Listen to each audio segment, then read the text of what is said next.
В Черкесске прошло выездное заседание Совета безопасности России в СКФО под председательством секретаря Совбеза Николая Патрушева.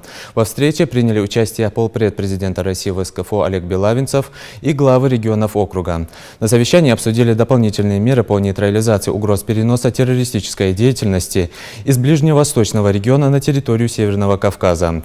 Среди приоритетов названа работа по выявлению и нейтрализации остатков бандподполья и источников его финансирования. Вопросы повышения антитеррористической защищенности потенциальных объектов посягательств.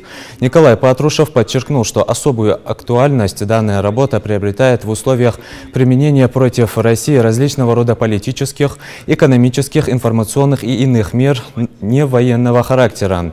Выступая в ходе заседания, Юнусбек Евкуров отметил, что в Ингушетии создан ряд рабочих групп и комиссий, в рамках которых органы исполнительной власти и муниципалитеты проводят работу по адаптации к мирной жизни бывших боевиков, занимаются профилактической работой с семьями жертв и участников вооруженных конфликтов.